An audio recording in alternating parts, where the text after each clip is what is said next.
সময়ের সাথে সাথে নিজেকে গোটাতে শিখে গেছি। এটা বুঝতে শিখে গেছি বেশি কথা বলা, বেশি করে হাসা আর সবার সাথে এসে খেলে কথা বলা, এগুলো না বাচাল মেয়েদের পরিচয়। আসলে আমি এমন ছিলাম না গো, আমি এমনটা না হয়ে গেছি সময়ের সাথে সাথে আর কিছু মানুষের ব্যবহারের সাথে সাথে। হ্যালো এভরিওয়ান, আমার নাম বৃষ্টি। আমার আরেকটি নতুন ব্লগে তোমাদেরকে অনেক অনেক ওয়েলকাম। আর এখন সকালবেলায় দেখো এইদিকে দুজন পড়তে বসেছে, একজন টিউশন পড়ছে আর একজন তো অর্কবাবু, তোমরা চেনো। আর এখানে দুধটা গরম করছি, অর্ককেও দেবো। আর সাথে আমাদের জন্য বানাচ্ছি একটু করে কফি। এখানে অর্ককে পিডিয়াশিওর দিয়ে সকালবেলায় দুধটা দিচ্ছি। আজকে সানডে, তো স্কুলের ছুটি আছে, তো এই জন্য সকাল সকাল উঠে একটু দেরি করেই উঠেছে, সকাল সকাল না অনেকটা দেরিই হয়ে গেছে। তো সেই কারণে এখন ওকে পিডিয়াশিওরটা দেবো, অর্ককে একটু বিস্কিট দেবো আর আমাদের জন্য কফি করছি। এক পাতা করে কফি কিনে নিয়ে আসা হয়, এটাই বেশ ভালো, বেশিটা নিয়ে আসি না। অল্প পরিমাণ মিষ্টি দিচ্ছি, বেশি মিষ্টি খাই না কফির মধ্যে, সেই কারণে। আর প্রীতমের তো অফিস আছে, ও তো অফিস যাবে, ওর তো ছুটি নেই। তো এখানে অর্ক দুধটা দিয়ে তারপরে রান্না বান্না চাপাবো। আসলে প্রীতম সামনে একটু বাজার যাবে, বাজার টাজার করে নিয়ে আসবে। আর এই সামনে থেকে আমাকে চিকেনটা এনে দেবে, কারণ রান্নাটা তো বসাতে হবে। ও যখনকার বাজার করে নিয়ে আসবে তখনকার শেষ, মানে তেমন কিছু সবজিপাতি আজকে লাগবে না। তবু বললো যে যাই ঘুরে আসি বাজারটা থেকে। আমি নিজের নিয়ে বিশাল বড়াই করে কিছু বলবো না, তবে একটা কথা বলবো, আমি ছোটোর থেকে না প্রচণ্ড খোলা মনের একটা মেয়ে ছিলাম, প্রচণ্ড হাসি মজা করতে ভালোবাসতাম। আমি বাড়ির সব থেকে ছোটো মেয়ে, মানে সব থেকে ছোটো বলতে পারো। আর একজন বাবা মায়ের কাছে একজন মেয়ের কতটা মূল্য সেটা জানি না, কিন্তু আমার বাবা মায়ের কাছে আমার মূল্য অনেক ছিল। সত্যি কথা বলতে প্রচণ্ড ভালোবাসতো আমাকে। আর আমার দাদাও আছে একটা, তোমরা সবাই জানো। সেই হিসাবে বলছি, খুব মানে আদর যত্নে মানুষ হওয়া একটা মেয়ে আমি। কিন্তু জানো তো, সব থেকে হাসি খুশি, মানে আমার বাবা ছোটোর থেকে না কোনো কিছু জিনিস আমাকে অভাব হতে দিয়েছে, না কোনো কিছু বুঝতে দিয়েছে। মানে সবার আগে যদি কেউ বুঝেছে সেটা হচ্ছে আমার মা বাবার পর আমার দাদা, তারপরে যদি হালকা ছোঁয়া গেছে সেটা হচ্ছে আমি। মানে ছোটোর থেকে তেমনভাবে আমি খুব একটা প্রবলেম ফেস করিনি বলতে পারো, কারণ সবার আগে দাদা পেতো সেই প্রবলেমটা, তারপরে হয়তো আমার কাছে হালকা করে আসতো সেই প্রবলেমটা, কারণ আমাকে কোনো কিছু স্যাক্রিফাইস এইভাবে কিছু করতে হয়নি লাইফে। আর আমরা দুই ভাই বোনই কখনো কোনো দিনও কারোর সাথে স্বার্থ নিয়ে মিশিনি, অন্তত এটুকু গলার জোরে বলতে পারি যে ওর সাথে আমাদের স্বার্থ লাগবে তা না। যখন যেটা মন হয়েছে, যে মানুষটা আমাদের খুব কাছে এসছে সেই মানুষটার সাথে সেই মন খুলেই মিশেছি। হ্যাঁ, সেই মানুষটা পরবর্তীকালে অপ্রিয় হয়ে গেলে সেটা আলাদা ব্যাপার, কে কী করে আমি জানি না, কিন্তু যে মানুষ একবার আমার মন থেকে পুরোপুরি উঠে যাবে সেই মানুষ আর আমার মনের মধ্যে কোনো রকম জায়গা করতে পারবে না। হ্যাঁ, তার সাথে হেসে গেলে হয়তো কথা বলবো, কিন্তু সে কেমন সেটা আমি মনে মনে ভালোই জানবো, তার থেকে দু হাত পা দূরে থাকবো। এইটা আমার বরাবরই জানো তো, ছোটোর থেকে। মানে যার সাথে হবে ঠিক আছে, তার সাথে আমি গলায় গলায় মিশবো, কিন্তু যখন তার সাথে আমার হবে না, তখন আমি তার ছায়াও মারাবো না, তাতে সে আমার যতই প্রিয় মানুষ থাকুক না কেন। আমি এমনটা ছিলাম না, আমার হয়ে গেছি। আগে জানো তো, মানে কুকুরের মতো পেছনে পড়ে থাকতাম কিছু কিছু মানুষের, জানতাম আমি মানুষগুলো খারাপ আমার সাথে, বা মানে পিঠ পিছনে আমাকে এই নিয়ে ওই নিয়ে অনেক কিছু বলে, বা জানি কে কতটা ভালো চাই, তবু মনে হতো যে না, আমি সেই ভুলগুলো রিপিট বাই রিপিট করেই যেতাম। মানে এইরকমই বেহায়া টাইপের আমি একটা মেয়ে ছিলাম, মানে বলে না কুকুরের লেজ কখনো সোজা হয় না, এরকমই ছিলাম। তো আমি আমার জীবনের এক্সপিরিয়েন্স থেকে তোমাদেরকে বলছি, জানো তো, অত্যধিক বেশি নিজের সবটুকু দিয়ে কারোর সাথে মিশতে যাবে না, প্রথম কথা। আর দ্বিতীয় কথা, সবটুকু দিয়ে কাউকে ভালোবাসতেও যাবে না, কারণ যেই মানুষগুলোকে তুমি সবটুকু দিয়ে ভালোবাসতে যাবে, সবটুকু দিয়ে মিশবে না, সেই মানুষগুলি পরবর্তীকালে তোমার পেছনে কথা বলবে বা পেছন থেকে তোমাকে আঘাত করবে, যে আঘাতটা তোমার সহ্য করতে অনেকখানি টাইম লেগে যাবে। আমি নিজের থেকে বলছি, বিশ্বাস করো, এমন অনেক মানুষ আছে যাদের সাথে আমার কোনো সম্পর্কই নেই বলতে পারো, তাদের শুধুমাত্র ভালো লাগা, মানে তাদেরকে আমি ভালোবাসতাম বলে এমনকি দামি দামি জিনিসও গিফট করেছি বলতে পারো, এ টু জেড অনেক কিছু। মানে শুধুমাত্র বলে না, হ্যাঁ আমি তোমাকে ভালোবাসি, সেই কারণে এই জিনিসগুলো করছি, ওই কারণে কোথার থেকে আমি করেছিলাম, অনেক কিছু করেছিলাম। অনেক মানুষ আমার মনে আছে, এখনও জানি তাদেরকে, কিন্তু সেই মানুষগুলো যে পরে কী পরিমাণে পাল্টি খায় তুমি ভাবতে পারবে না। এবারে সেইখানে কি আমার কোনো দোষ থাকে না? অবশ্যই দোষ থাকে, নিশ্চয়ই দোষ থাকে, কেন থাকবে না। কখনো শুনেছো এক হাতে কখনো তালি বাজে, এক হাতে কখনো তালি বাজে না, দু হাতেই তালিটা বাজে। আসলে অত্যধিক গলায় গলায় করে ফেলি, তারপরে আর না সামাল দিতে পারি না।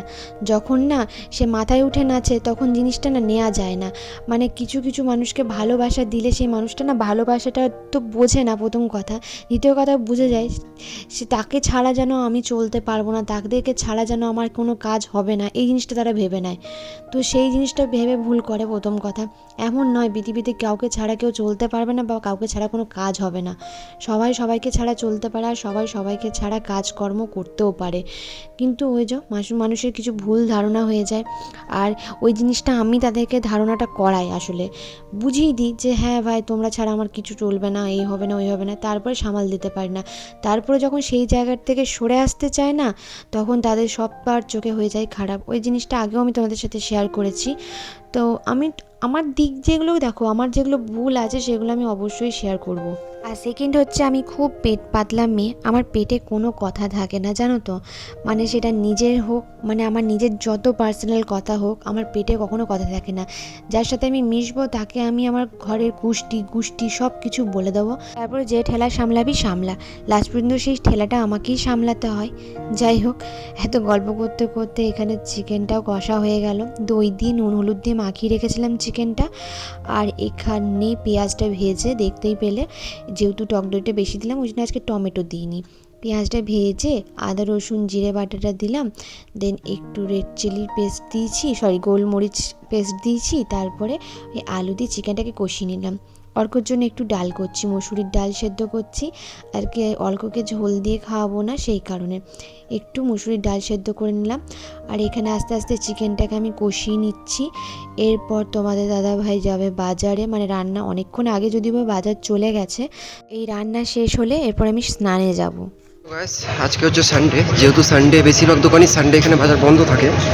আর হাটটা তো সন্ধ্যেবেলার দিকে বসে, আর সন্ধ্যেবেলা যদি তোমার টাইম হবে না, আমার সেকেন্ড শিফটে ডিউটি, সুতরাং আমি সেকেন্ড শিফটে আসতে পারবো, মানে হাফ টাইমে আসতে পারবো না, সেজন্য সকাল সকাল বিনস, ক্যাপসিকাম, না ক্যাপসিকাম লাগবে না, ক্যাপসিকাম নিয়েছি, আগের দিন নিয়ে গেছিলাম। পেঁয়াজ নেওয়া হচ্ছে।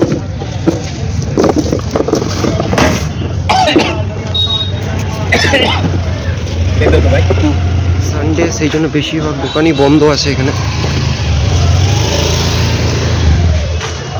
কারণ সানডে বেশিরভাগ দোকান বন্ধ থাকে এগুলো সব।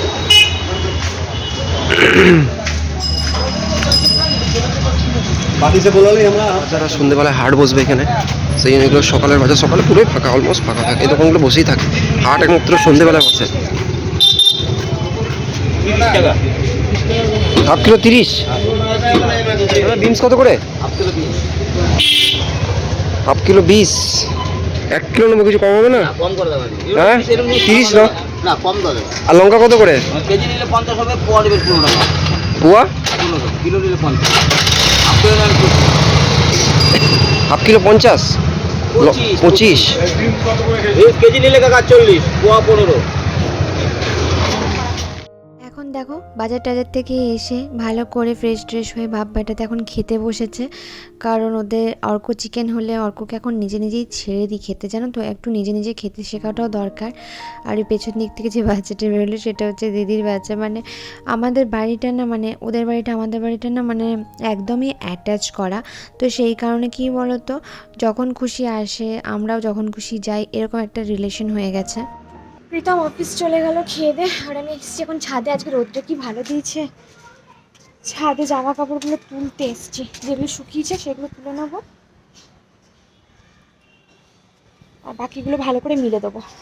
দাঁড়া, এইরকম রোদ যদি প্রতিদিন দেয় না বেশ ভালো, জানো তো, জামা কাপড়গুলো প্রতিদিন কি সুন্দর শুকিয়ে টুকিয়ে যায়। ঠান্ডাটা এবার চলে গেলে বাঁচি, শীতকালটা এবার মানে চলে গেলেই বাঁচি, জানো তো, ভালো লাগে না এই ঠান্ডা। ঠিক আছে চল ভেতরে চল। এখন অফিস থেকে এসেই আমাকে বললো চলো শাড়ি পরো, রেডি হও, আজকে 2-4টে ভিডিও শ্যুট করব। তো এখানে শাড়ির কুচিটা দেখো ধরে দিচ্ছিল আমাকে বসে বসে। বৃষ্টি এখানে সাজছে, এই যে আমাদের ঘরের অবস্থা।